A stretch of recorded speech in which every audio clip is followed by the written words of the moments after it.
Okay, so with all the cards finally released, it's time to start going through all the spoilers. So we're going to do it section by section, starting off with new and the assassin cards, including the Mystic Assassin and Normal Assassin. Then we'll do Enigma and the Illusionist, and then Zen and the Ninja. And then we'll probably do Mystic and Generic and the expansion slot. That one might be a long one. I'll think about it. Might split up some way. But starting off with new. So in terms of the hero, I think this is my favorite, right? Mechanically speaking, it is definitely the most interesting. And while LSS have sort of said Enigma and the Illusionist playstyle is going to be the toughest or the most complex, I think new, in all honesty, has the highest skill ceiling, because you have a lot of mental warfare to run with new. So your attacks with stealth get, when this chain link resolves, bash all action cards defending this. So, right, stealth cards aren't super strong. There are some really better ones in here, but a lot of them have very low effects, right? That weren't necessarily meant to be blocked, but to swap out with Uzari's actual ability. So this in itself, right, is not a huge thing to me. Now, obviously the cards in the set can definitely change that, but generally speaking, all your opponent has to do is not defend the stealth card. So unless they have a really pressuring effect, then there's nothing ventured, nothing gained. So the instant though, right? Her Chi ability. Look at the top card of an opposing hero's deck. If it's blue, you may banish it. Sure, that's all fine. But really, the juicy stuff is until the end of your turn, you may play blue cards from your hero's banish zone without paying their cost. That is fantastic. It's not tied to the first effect, right? So it's just until the end. So you don't have to banish a blue to then be able to play those cards for 0 cost. You can just play any blue in your opponent's banish zone, which you're going to rack up throughout the game again, either utilizing the stealth effect or through some of the other means, including the very powerful attack reactions that new has access to. So before we jump into the cards, I think the right one to start with is going to be Slither. So Slither in itself is a wonderful card, right? So target, attack action card, gets go again. The fact that you can give any single attack action card in the game go again is pretty crazy to me, especially since this is a generated card, not a card that you just start with, right? So generally speaking, a lot of your cards are going to do something else plus then give you the ability, if you want, to give that card go again. So this opens up a lot of different playstyles for new, right? You can take a real big line where you're using go again, and you're sort of foregoing the usual stealth or contract mechanics that Assassin is prone to. Mainly with contract, right?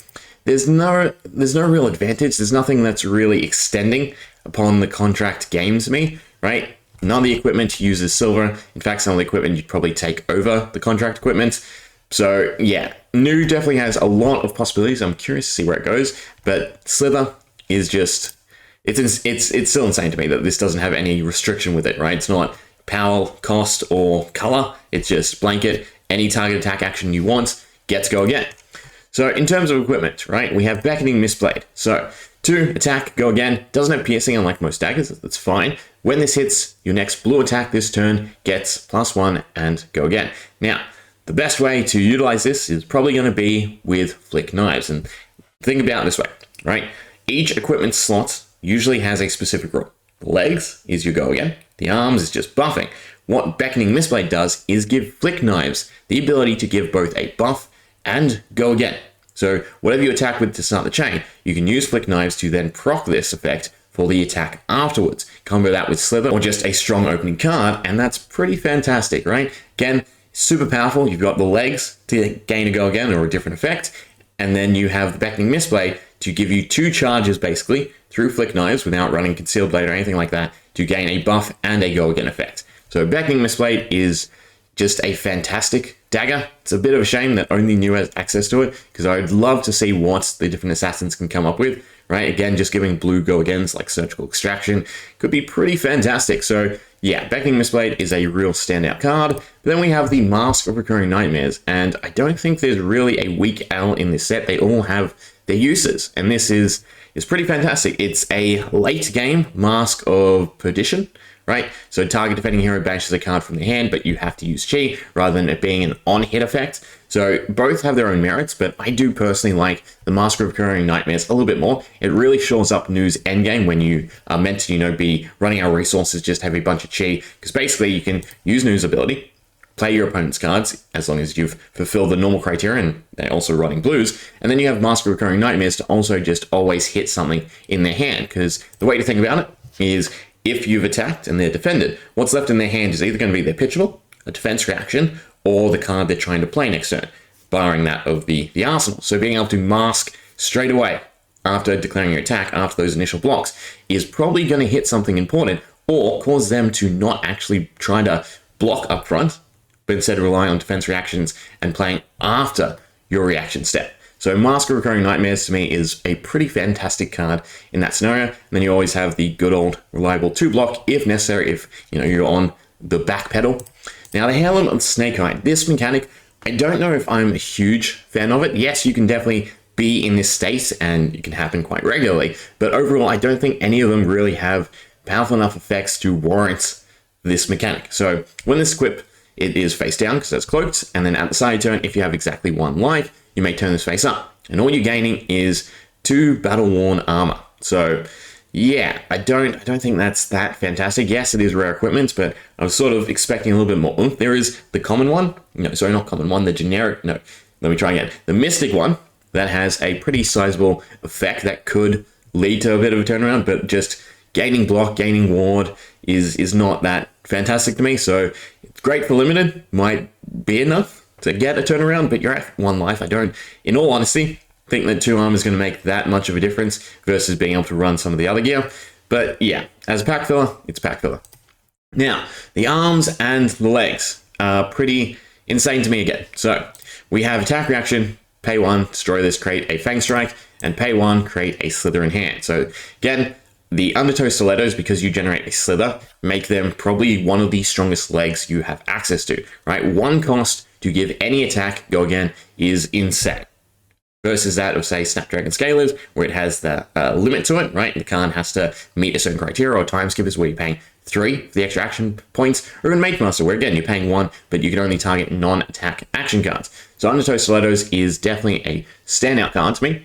Arousing Wave for its own uses.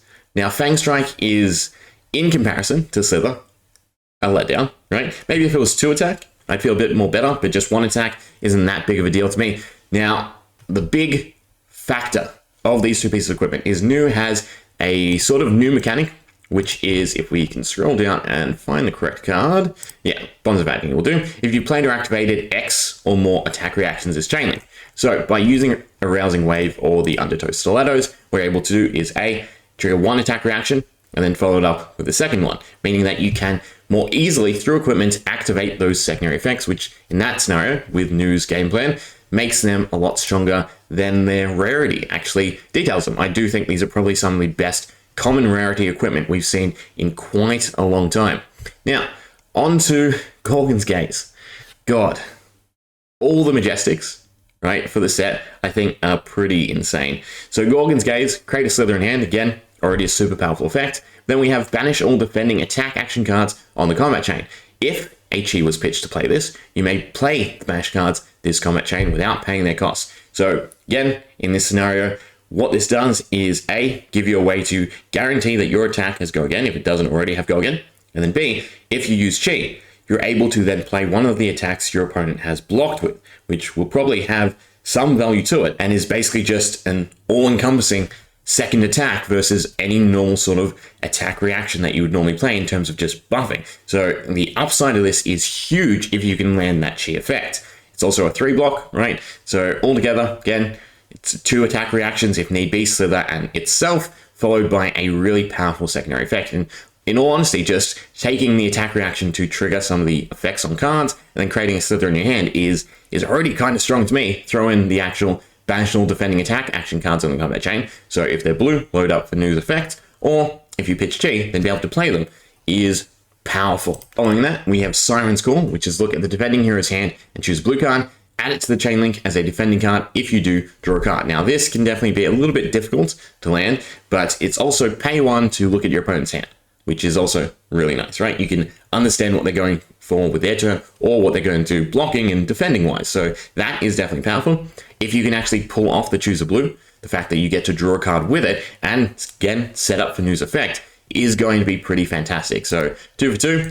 There's Sacred Art, create a Fang Strike and Slither. Again, already fantastic, right? 2 reactions for all your cards that require reactions. And again, a blanket, go again. But then you also have banish up to 2 cards in the opposing hero's graveyard. So selection for New's ultimate payoff. And then, of course, Transcend to regain the resources. So, yeah, I like all three. Now, the Tide Chakras, and Chakras, all this Transcend mechanic, altogether with me, is not something I significantly like, right? Because once you run out of cards to Transcend, it's a dead effect. And it's also sort of reactionary, right? You need to play a blue, then you need to Transcend, then you need to play what you're doing just to be able to add this to that.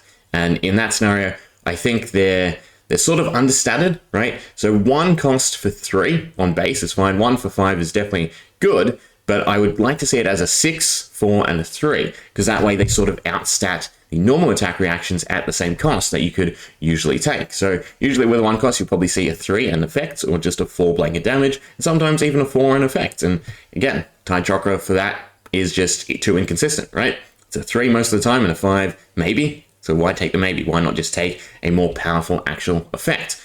So yeah, Tide Chakra and the Transcend mechanic, I think, is a bit too much to tack on.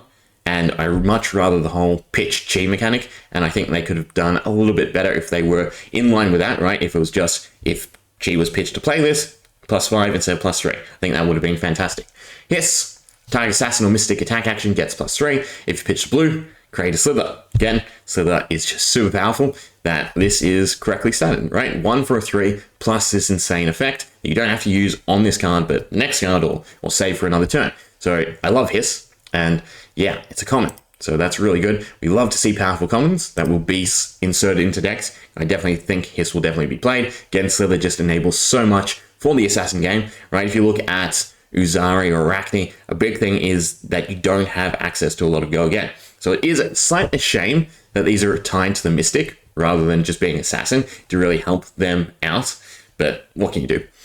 Intimate Inducement, target Assassin Mystic gets +1. Look at the top 4 cards of the defending hero's deck, choose a card. If it's blue, it has 0 base defense. Put the chosen card onto the active chain link as a defending card, and the rest on top in any order. This should not be a common card, right? You could get rid of the buff, you get rid of the minus defense, and this would still be a great card for 0 cost. It is look at the top 4 cards of your opponent's deck and rearrange them to your liking. That in itself is already fantastic. You also have the fact it's a 3 block. Again, it ties into attack reactions as Nu's other sort of payoff. And then you have all the other effects we just scrapped, right? +1 damage, cool. Allows you to get over a block. If it's blue, it has 0 base defense, cool. You don't get punished for adding a card that then benefits you later and in your ultimate game plan as Nu. So yeah, Intimate Inducement is fantastic. Even the blue, looking at 2 cards, picking 1. Now you don't really, in that scenario, get to cycle the rest, but still knowledge. And knowledge is fantastic in a game like Flesh and Blood. Venomous Bite is still fantastic by way, again, of the attack reactions, but once again, I think Fang Strike is okay. It enables a lot, but in comparison to Slither, it just gets overshadowed. So I do think some of them might be run, right? Again, for the reactionaries. We'll get into all the cards that require them, but yeah, I much prefer Hiss. Fang Strike, target attack, gets +1. Okay, so then on to her stealth setup, right? Which has a little bit of contract, a little bit of stealth, and I'm curious how much of this is run, how much of contract is run. To be honest, it sort of relies on equipment, right? What equipment you're taking if you need the silver generation. So we'll definitely be curious. So Bonds of Agony, stealth. If you played or activated 3 or more attack reactions in this chain link, this gets this active effect, being +3. And when this hits hero, look at their hand and choose a card. Search their hand, deck, and graveyard and bash up to 3 cards with the same name as the chosen card. They shuffle. So what I think is sort of undersold, again, Majestics are really insane in this set, is you get to look through their deck. You get to understand what version of what class they're playing, and of course, you know, the higher up in competitive, the less this is as useful, because, you know, you'll generally know what they're going to take against you, what they're going to generally be running. But it is still, nonetheless, a super powerful effect. You get to see their hand, you get to see their deck, and you get to banish 3 cards if you like it. And of course, we have the whole other clause of banish up to 3, so you don't actually have to hit 3 cards for this effect to trigger, right? You can just cherry pick something out of their deck if there is something really dangerous or something you want in their graveyard, right? So that is, yeah, a fantastic if you get those 3 attack reactions off, which again, kind of seems not too difficult as Nu. Persuasive Prognosis. When this hits a hero, bash the top card of their deck, then look at their hand and bash a card with the same color as the banish card. Whenever this banishes an action card, gain 1 life. So this is definitely tuned down in comparison to Bonds of Agony, but it's still a very nice effect. It's blue, it's 0 cost, it's 3 block, and then again, the effect to top it off. So banish the top card of their deck, and then you can pick any card in their hand with the same color. So chances are you're probably going to always hit 2 cards, and whether or not you gain the life, I think is secondary. It's still overall a nice pressure effect on a 1 attack card that's blue, meaning that they're definitely going to overblock in terms of value. So yeah, I definitely like Persuasive Prognosis as well. Just a Nick, choose one or both. Target attack action card with 1 or less base, like both Persuasive Prognosis and Bonds of Agony, get +5, turning them into a 6. Crazy. Again, for Bonds of Agony, adding a reaction to the chain. Target attack with stealth gets when this hits a hero bash top card of the deck. Yeah, it's a fantastic card. Another one that is probably going to see use across the board because it is super good in my opinion. Art of Desire Body. When this hits hero, bash the top card of their deck. Whenever this bashes a red card, draw a card and gain 1 life. If you can get the draw off, definitely fantastic. But with these 3, it's definitely just a chance. Still, you know, it's a 0 with stealth that banishes the top card of the deck. Could be something. There's sort of this crossover where you've got contract and stealth actually being tied together a little bit better. So I'm curious to see if anything sort of evolves from that. Bonds of Attraction. Hits a hero, bash top card of their deck, and a card from the graveyard. When it bashes a card, if this is bashed another card with the same color, gain a life. So there's lots of ways to recoup life, right? They definitely want you to try and get to late game where you can run News Effect. So that is nice, right? 1 health, right? 1 health a turn will definitely stop the bleeding. Double Trouble. If you play to activate 2 or more attack reactions, this gets +2, and when this hits hero, bash the top 2 cards of their deck. This timed 2 contract cards, I could see as a nice little follow-up, right? You take some contract cards, as new, you stick one on the chain, you give it go again, and then you start going to some of these other stealth cards to try and banish, right? Because the nice thing is, through stealth, if it does hit, bash all action cards defending this, plus any hit effects, could really help with contract, because contract just lasts for the chain. So yeah, I do like Double Trouble in all 3 colors. Bonds of Memory. Bash top card of the deck, bash card from the graveyard. When it bashes a card, if this is bashed another card with the same name, gain a life. So what is the difference between that and Attraction? In name instead of color. So Bonds of Memory is a little bit harder to get off. Is it statted any better for that reason? Nope, not quite. So, probably not run, right? Bonds of Attraction is just better because the effect is probably a lot easier to pull off. Desires of Flesh. What are we looking for? Bash an attack action card to gain a life. Impulsive Desire, bash a reaction or instant, and this is a good one to keep track of, right? Hitting instants will definitely have a useful nature to it, and none of the other sort of bash reaction cards do target instants as well. So Impulsive Desire could have some nice niche uses. Mind's Desire, non-attack action card, and then finally, pick up the pieces. If you played or activated an attack reaction with Chain Link, it gets +1. Damage that would be dealt by this can't be prevented. Could be a nice finisher, but we'll have to see. Again, it's common, it doesn't really have much else going for it, but whenever you can do, you know, unpreventable damage, especially with, you know, new Illusionist and how much ward, it has its uses. So yeah, altogether, cards are looking nice, right? I love all the Majestics for the set. So far, it's looking good. Anyway, let me know what you think. Hope you enjoyed. See ya.